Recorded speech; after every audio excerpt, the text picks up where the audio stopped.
welcome to the Indie Music Plus Facebook Live broadcast, episode 36. It's Sunday, August 21st. I'm sitting here with Mr.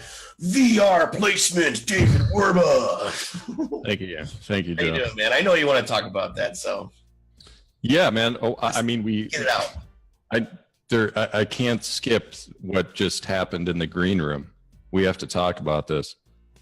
What's in the that? Green room, before the show, Sam Gonza was singing and dancing to a Whitney Houston song. And he's going, nice. Ooh, I want to dance with somebody.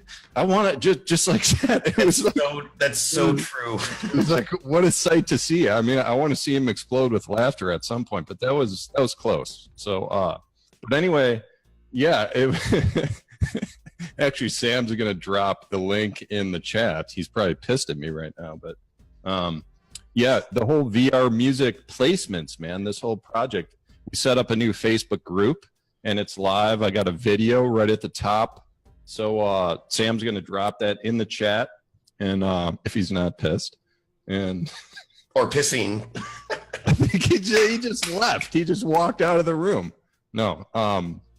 That's where all you have to do is you have to like a few Facebook pages. There's no like fee or anything, and you drop your music. Both Joe and I put our songs in there too, so you can just kind of, watch and see how it works. But yeah, that's going to last another, I don't know, about 26, 27 more days before we start choosing songs to put in these VR productions, and the video will explain more about it. I mean, but yeah, that's it. I don't want to dominate the show with that, but we got to talk about that. It's something that you've been working on for a while, and it's something that couldn't happen without you. So it's great to talk about it, man. We're gonna be talking about it for a month, and it's gonna be something really, really, really cool and exciting for not only Indie Music Plus but everybody that's been working with us so far, because we already have probably 100 songs that's gonna be submitted almost immediately. So yeah, absolutely, yeah. And we got tonight it's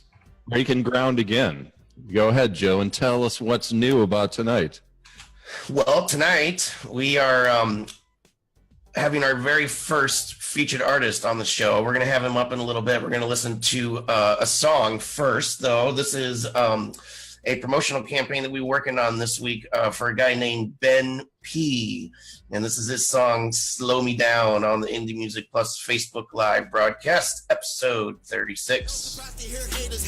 They get mad with these bombs stating, I got fire flame strong enough to go down to hell and then go Satan. Kill the game and no contemplating. My whole team is still elevating. Claim to be married to the game, but your music says y'all are barely dating. I'm a real one. I ain't like these other entertainers. I won't ever have to think about another hater, please, that's a no-brainer. All they do is bring the negativity into the light. What a love trainer. Your name never held weight like you ain't been inside a gym and never met a trainer. All I ever want to do is move and speak facts. All you ever want to do is act. By the way you move and how you speak to people, your life ain't never been intact. You ain't winning, we don't interact. It's my life you want to reenact.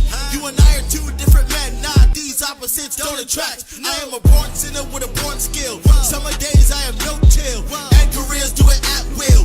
Bill Cosby, I am that pill that'll knock you out if you don't pay attention. Ben P, I forgot to mention, I like killing beats, I need an intervention. I retire rappers, they won't get no pension, and I'm gone. They really want me to fall.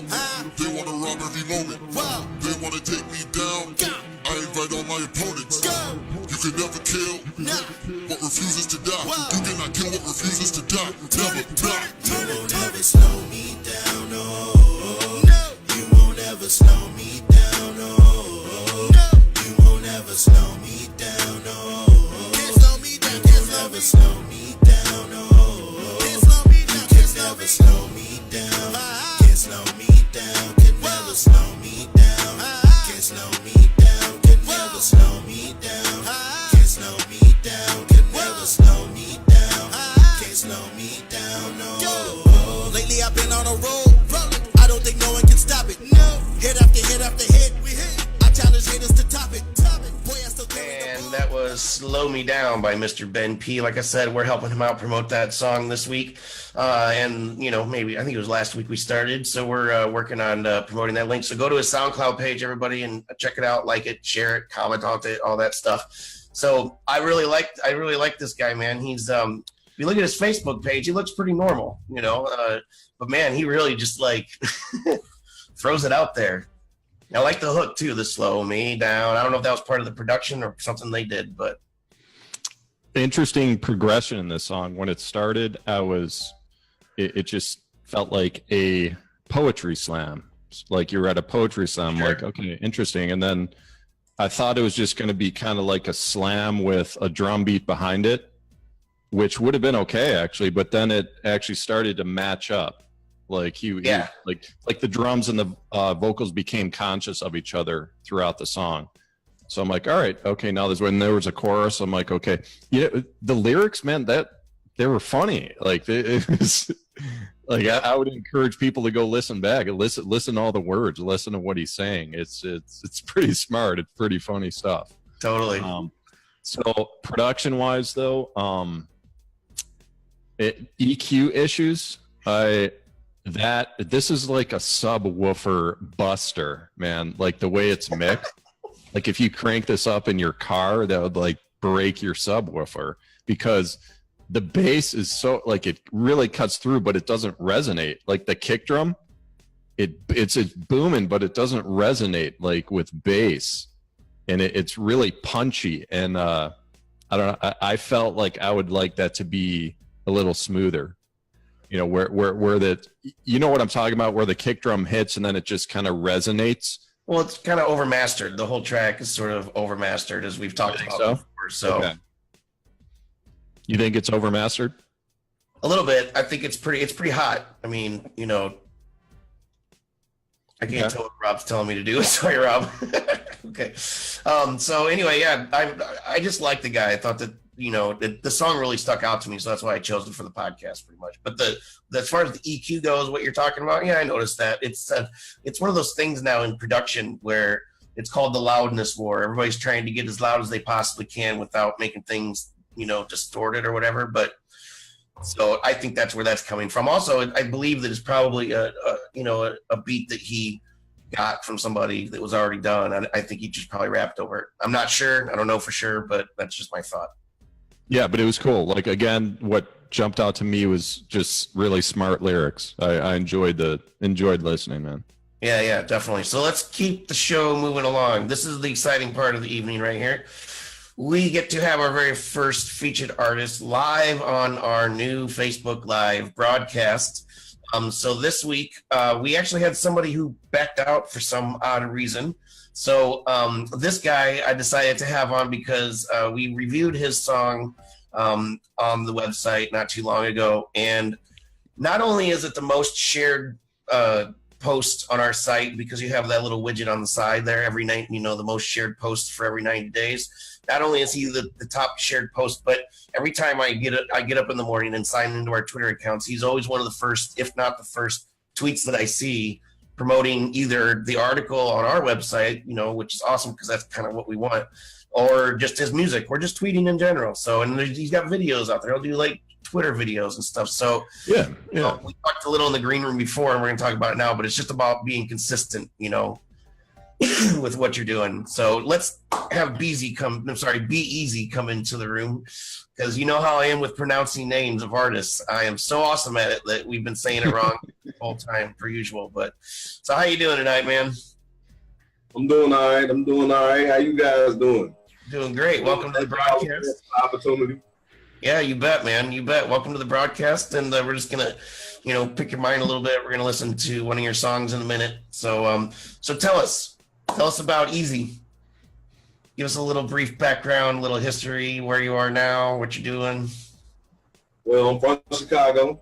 Born and raised in Chicago. Right now, I'm pushing my EP Clearly. I consider myself to be more of an MC than a rapper, and I'm just about lyricism, like not just a catchy tune, but actually having something to say behind it. So that's what I'm pushing forward with right now. Awesome. Yeah, no, so tell me the difference between a rapper and an MC, for those that don't know. I mean, I know, but I mean, like a rapper is somebody who is there to hype up your party. You know what I'm saying? They get on stage, maybe there's a DJ, they grab a mic, Everybody's gonna wave their hands. End of the night, you don't remember anything he said. He made you feel. Sure. An MC is more somebody who, like a notorious B-I-G. I consider him to be an MC. He's a storyteller. He can hype up your party. He can make you think. He can make you cry. He can make you happy. You know what I'm saying? Evoke a lot of emotions out of you, other than just, hey, I'm drunk. I want to party. Yep. And that's what I really liked about your music in particular, because the guy that actually reviewed your review on our website is a guy that I've been working with a long time, Loopy. And talk about a songwriter and a musician and able to, I mean, his raps and rhymes are just like, they're a lot like you in the sense, in the lyrics sense. And he really like caught on to what I caught on, which was your lyricism ability. You know, the way you can ride your flow, I guess, you know. And on that one song that we reviewed, it was just like, that was the whole song. It was like, all I could hear when I listened was, and this might not make sense, but the way you were rapping, it was just like, I mean, it was like the whole hook of the song. I loved it. So, Dave, you look like you might have something to say, or you might want to ask him a question, because, you know, that's the cool part about questions. Oh, yeah. The featured artist interview on the live broadcast instead of during the week when it's just me. So. Oh, I have some questions, Joe. Let's get to it, man. Rob's trying to patch me in right now. Yeah, so here we go, Mr. David. All right. We'll start with the tame stuff, which is also exciting. I mean, like the social media stuff, that's important because when we do a feature of an artist, whether it's a review, featured artist, or even like social promo, we help them a lot. We build their fan base. We get them a lot of traffic, a lot of exposure. But the smart artists actually promote in tandem with what you're doing. And of the smart artists, you're at the top of the list because I'm tracking that. I track like the social shares across all platforms, and I put it in a widget on the website, and you've been number one for like the past 2 weeks. So why don't you talk about like what you do as an artist, like on social media, in addition to, because we've created press for you. Like that's what an artist need. When they get press, they want to share it. But some artists just sit back. It's like, hey, I got press. And then they just like sit in their chair and wait for something amazing to happen instead of being. No, I definitely was looking at it like with the review. There was a review. You guys were definitely pushing a few of the songs on Twitter. So I just took that and I'm like, I got more music than just what you guys were pushing. So I just show people that I got pressed. Make sure to tag all my friends in there like, hey, check out my review. Check out my review. Follow that up with some of the music. Tag people, ask them what they think. Actually, like, talk to people. On Twitter, I'm pretty more vocal with a lot of other artists. Like, I try to stay close to a lot of other independent artists because they tend to know the struggle, know your hustle. So they'll be more inclined to share your stuff if you're inclined to share their stuff. Definitely. Absolutely. Yeah, absolutely. Yeah. So, all right. The tension is palpable. 300 people are rising out of their chairs right now, waiting for the answer to this question right here. Okay. How do you feel about using the N word in songs? Ooh, I didn't see that one coming. What's that? Go ahead. It doesn't bother me. Like, the N word, I mean, I told you I was going to challenge you, man. That was rough, man. I know. It's just one of those subjects where it's like, I mean, we grew up saying it. Like where I'm from Chicago, so it's like, it's an everyday word. It's almost it's kind of like, bro, dude, homie, whatever. So it doesn't really become a problem until somebody tries to make it a problem. Exactly. Okay. And Joe and I have talked about this in past episodes, and my hello, Allison Krause, one of our most excellent fans. Thank you. No, but easy. Joe and I have talked about this in the past. I personally have no problem with it because what I read in it is if it's part of your daily language and it's part of your culture, then and then you rap about it in a song, like that's what I want to hear because that's real. That's real. If that's the way you talk, I want to hear the way you talk. I don't want to hear some fictionalized version of your speech. That's real. That's how you talk to your friends. So the next follow-up question was, how do you feel about rappers when they use the N-word just for show, and then they don't talk about, like, that's not how they talk in their real lives. They just use it to try and make a statement. Does it weaken it in some way, like that hope? It depends. It depends on like what type of rapper you talking about. Like, okay, if you're talking about someone who has sponsorships that it benefits them, that when they're not on stage in rapper mode to, like, not use that word, just to not scare off sponsors or potential sponsors. Like, there's a difference in being completely fake and then being somebody who just, oh no, I go in the booth and then I just say word nigga because we in the booth. You know what I'm saying? Like, yeah. Like, it's a difference. So it just depends. Like Kanye, I see he doesn't use it too much. You know what I'm saying? When he does his interviews anymore. But when he first got on, he was. But I just look at that like, okay, Kanye was a young, emerging artist who didn't know too much about the politics of the game. And now that he's got more corporate sponsors and, you know what I'm saying, he's trying to get his clothing line off, he doesn't want to scare the people away okay, that's a good point. So he's in a different environment than he was 10 years ago. I mean, he's like, exactly, he's meeting with labels, corporate sponsors. He's obviously has, I don't know, 50 million in the bank. I mean, he's just in a different world. So maybe it becomes less of a regular word in his daily life. But Joe, what else you got, man? What other questions you got here, man? Well, I wanted to, thanks, Rob. I wanted to say, Brand, B-Eazy, you got some friends in the house. You got Louis. I see everybody. That's my little cousin. I see everybody. Yep. Cool. We got Ryan David Dwyer in the house as well. We got Allison. We got a bunch of people in here tonight, so this is great. So, Easy, man, it's so nice to have you on here. I get vibes from people, even through social media, and you just seem like a really cool dude, man. It's just awesome to sit here and hang out with you. I'm the coolest person to hang out with ever. Well, there you go. We also got Swats from Game Breaks in the house tonight. It's a recent past featured artist on the Indie Music Plus site. But all right, so Easy, we're gonna go ahead and listen to your song that you wanted to listen to tonight. Why don't you intro Lonely Stoner for us? All right, this is the introduction to the Lonely Stoner EP. Basically, I just wanted something that would set off the project and kind of like give people a good feel for who I was, my take on marijuana. So I have Bob Marley speaking, and I gave you a little history on me. I give you Swat.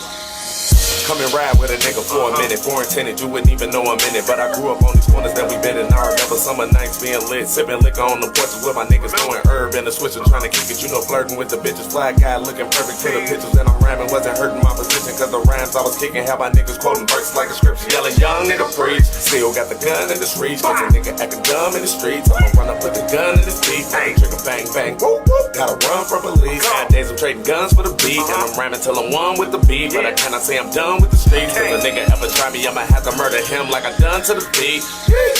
But right now I'm getting ready for my next show. Before a nigga hit the stage, I'm gon' collect dough. You want a feature, you already know how that go. And I'ma probably spend the money on some retros. Bunch of groupie bitches trying to be my next hoe. They throwing pussy, but I only want the neck though. And niggas at me, but I don't respond to threats though. And if I did, my response will be let's go. But to be honest, I just wanna make my neck glow. You wanna ride with a nigga, okay, let's go. Can't hit the gas, you ain't got snaps on the petrol. Don't wanna die, but I die for my respect though. Yeah, cause I'm a different type of nigga. See your whole team losing, I'm a winning type of nigga. I'ma make the most of the life I'm living type of nigga. You a hating ass nigga, I don't feel them type of niggas, nah. I swear, I ain't never been able to understand the hating ass nigga. I know. It's like, why hate on the next man simply cause he got something you don't have? Wouldn't it make more sense to ask that man how to attain the things you want? Absolutely.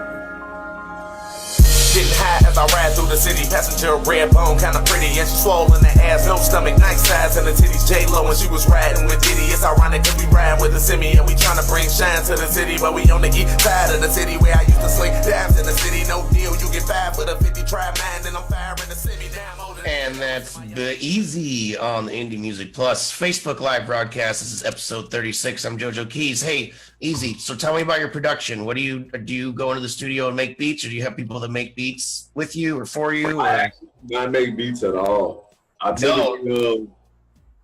got a handful of producers that I know locally in Chicago.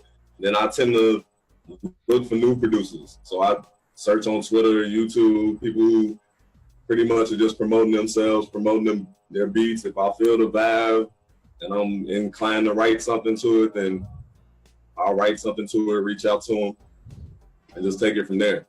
Cool. Yeah, I mean, that's generally what's happening right now. You kind of, just work with people. It's collaboration. You wouldn't happen to know Ridley Victoria, would you, in Chicago by chance? I don't believe I do. You should check her out. We've been having a lot of good music come through Chicago recently, and she's one of them. And you guys might get along. So I can check her out on you guys' site. Yep. Sure. I will definitely check her out. Cool. So, dude, we're gonna let you go, Mr. Werber. You have any final thoughts for Mr. B-Eazy? I know he's got something. You want me to do a critique while he's still here? No, you're right. No, it's cool, man. We're gonna have to let him go right this minute, but we're gonna be letting him go. But we're gonna wrap things up. No, this is good. I mean, we're in like new frontier here, so yeah. I'll give some thoughts right here, and then he can respond to it. B-Eazy can respond to it. Yeah, listening. I thought this was a really cool song. I remember your older stuff that we reviewed and everything. This was. When I'm listening to that kick drum, it's the same thing with Ben P, I believe, but it's better. Like the bass resonates more than Ben P, but it's a taste thing, man. I wanted to even hear just a little more, just like a little more bass because the EQ on the vocals, I think they ask for more resonant bass to support it. It would be either re-EQ the vocals or get more resonant bass. It would be one or the other. Well, that's just what I hear. That's what I hear, man. You might be absolutely right. As I told you before, I'm doing everything myself. So the mixing process, I'm learning new tricks every day. I definitely took the critique from last time. I think you guys played Must Be the Drugs. Right. Yeah, I like that one. And the little critiques you gave me, I actually went into researching how I could fix those things. So, since putting out these songs, I definitely have learned a little bit more about it, but I definitely am in full agreement with you on that. It was kind of a little sketchy as I was mixing it, but I was working with different speakers. So no, Joe and I both understand this. We've done this. We've produced our own albums where we did all of this stuff. We did the mixing. Engineering, and there's no way around the value of just getting different ears on it, because you think it's good. It's like, I think I'm good, and then you play it for like 5 friends, but you got to stay conscious of who those friends are, because if it's like a mom or your best friend or a sister or something, they're going to say, oh, it's great, go ahead. But it's different if you have someone who's like really seriously thinking about it. It's like, man, I don't care if you like get pissed off, this is what I hear. Like there's value. No, you're all good. Yeah. You're all good. Yeah. Cool, man. I'm all for constructive criticism. I'm not gonna go all Tupac on you. All right, man. B-Eazy, it was nice having you here, man. It was awesome. And I appreciate it. I'm happy I could be the first live interview you guys did. Shout out to Indie Music Plus. So all my people, Allison, hey, Orlando, I see you guys. I just want to say hi to everybody. I was supposed to be minding the comments. They got a little bit ahead of me though. Swats. Make sure y'all check out the Lonely Stoner EP to everybody that hasn't got a chance to listen. It's on spinrilla.com right now. You can follow me on Twitter, Team Easy KD. And again, shout out to Indie Music Plus. I appreciate the opportunity. Absolutely, man. Have a good night. Very cool. Very cool. All right, Joe, why don't you go right into the next artist? So the next artist, this is I was going through the website recently for all the free podcast submissions, and boy, was there a ton to go through. And one of the groups that stuck out to me was a group that's they're from one of my favorite towns in the country, and they're from Columbia, Missouri. This is a band called the Royal Furs with their song "Can't Catch Me," and it's kind of interesting. It's a total change pace here on the Indie Music Plus Facebook Live broadcast episode 36.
That's the Royal Furs on the Indie Music Plus Facebook Live broadcast. I am JoJo Keys, sitting here with Mr. VR Placement Vorba.